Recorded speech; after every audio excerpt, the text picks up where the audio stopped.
Nisam najspretniji svojim tehničkim čudima, odnosno više volim pričati bez tih mikrofona, ali valjda me ovako bolje čujete, jel? Jesi čuje? Ok, nadam se. Da. Ja ću imati jedno možda malo nestandardno predavanje, pa ću u tom uvodu i probati reći par riječi da znate šta vas očekuje. Za razliku od onog što bi se očekivalo, dakle, baviti se arhitekturom na filmu, kao arhitekt, što bi bilo naravno i logično, ja sam odabrao nešto manje uobičajenu metodu, a to je zapravo, pošto mislim da će se kroz ciklus drugih predavanja, na koncu konca kroz prikazivanje filmova, pretpostavljam da ako se radi, odnosno da ste ipak većim dijelom i arhitekti, da onda čovjek i sam prati taj segment filma. Ja ću se pokušati baviti jednim drugim segmentom, jel? Odnosno pokušat ću se baviti na koji način film može biti nekakva korisna poduka nama arhitektima, odnosno na koji način dakle, ono što vidimo kroz film, što filmski stvaraoci kao dakle, oblik, specifični oblik mislioca o nečemu, mogu poučiti nas arhitekte. Prvi slajd, ovaj kojeg sad vidite, bi zapravo trebao biti sukus tog mog predavanja. To je da, za razliku od uobičajene varijante po kojem, dakle, je film nekakva plošna slika, film je naravno nešto puno dublje nego samo ta površna i plošna slika, kao što je arhitektura puno više nego, dakle, nekakva ovojnica koja definira volumen.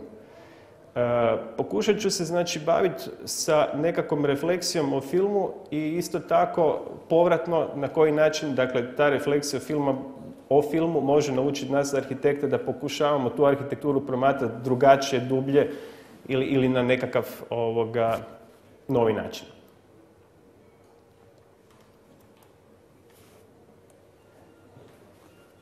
Zašto on?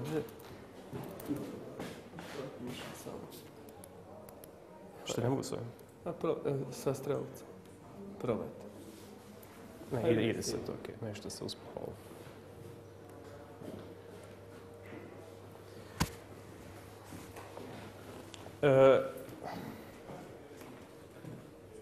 Ovaj, dakle, nekakav citat Tarkovskog zapravo govori, odnosno vezan je onaj prethodni slajd koji je bio imidž iz filma Kenneth Angera, govori zapravo o tom da je manje više svaki put, kao i svako mišljenje o bilo čemu, zapravo uvijek na neki način kontakt sa samim sobom, pa će i ovo predavanje zapravo biti nekakav moj dijalog sa samim sobom oko toga šta i kako napraviti sa nekim pomakom u arhitekturi. Film je primarno vizualni, dakle, medij i shodno tome je već po tome blizak arhitekturi. Nadalje, ono što je zapravo bitno, i film i arhitektura imaju zapravo isto područje interesa, odnosno isti medij izražavanja, to je prostor i vrijeme. Tako da postoji dosta sličnosti van one, dakle, osnovna, to je da se u svakom filmu pojavlja nekakva arhitektura ili u obliku scenografije ili u obliku nekakvih eksterijera. Ono što je nadalje interesantno za film naravno ne bilježi, dakle, isključivo nekakva puka događanja, iako u osnovi, znači, snimak tog što se događa jest zapis nekakvog vremena, nego na neki način film zapravo prenosi i, ajmo reći, unutarnje zbivanje, prenosi taj nekakav unutarnji psihološko događanja kod čovjeka i faktički je to njegova primarna i najinteresantnija kvaliteta. Dodatno, ponovo jedan imidž iz filma Kenneth Angera, film, što i Deleuze na koncu konca u svojoj knjizi napominje, nosi oblik mišljenja koji je vrlo specifičan. Dakle, za razliku recimo od literature ili nekakvog likovnog dijela u kojem manje više, znači, se susrećemo sa određenom idejom autora, koje onda mi faktički moramo u vlastitom mozgu preraditi i doći, dakle, do nekakve ideje. Film je vrlo eksplicitan medij. Dakle, kod njega nema apstrahiranja nekakve ideje, nego je ta ideja vrlo jasno pokazana. Tako da na neki način možemo promatrati film kao jedan medij koji je doslovce, kao na ovom pamfletu gore, trudan porukom. Odnosno, što bi Deleuze rekao, sam film je oblik, znači mišljenje i refleksije jednako vrijedan, težak, kompliciran, kompleksan kao razmišljanje nekog filozofa ili književnika. Sad dolazimo znači do samog naslova. Sve što ste ovdje htjeli znati o arhitekturi niste sudjeli vidjeti na filmu. Taj naslov pokazuje upravo ono što sam pričao ranije. To je, pričat ćemo isključivo o filmu, ali ćemo kroz taj film pokušavati vidjeti na koji način se percepcija arhitekture i doživljavanje arhitekture može promijeniti.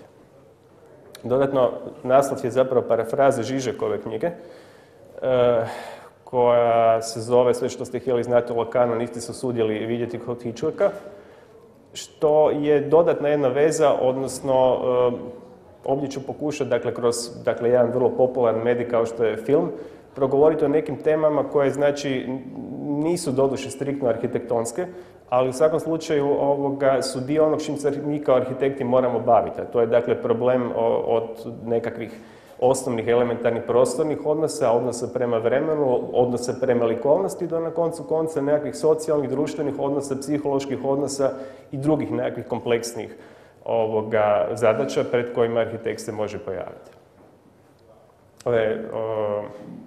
Dakle, Slavoj Žižek, samo usput, mala digresija, je bio dio pokreta koji je vezan na Neue Slovenische Kunst na Laibach i ovo je jedan zajednički projekt sa grupom Mirvin, gdje je Žižek bio fotografiran u Freudovoj sobi. Druga nekakva ključna figura, jesi to sad čuje bolje ili lošije, nešto se događa s tim mikrofonom?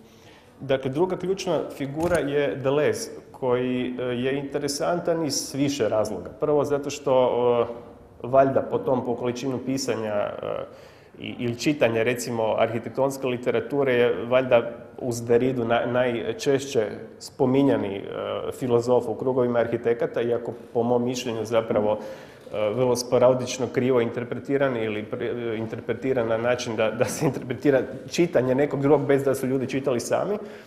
Dakle, to je jedan prvi link zašto ćemo se baviti s njime, a s druge strane zato što Deleuze ima, dakle, sjajnu serijal od 2 knjige, Cinema One, Cinema Two, u kojem se on bavi filmom.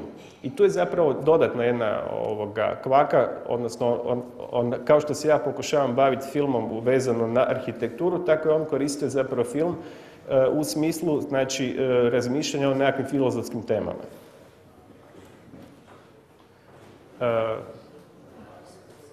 Poznata je Hamletova fraza, osim one biti ili ne biti, je time out of joint,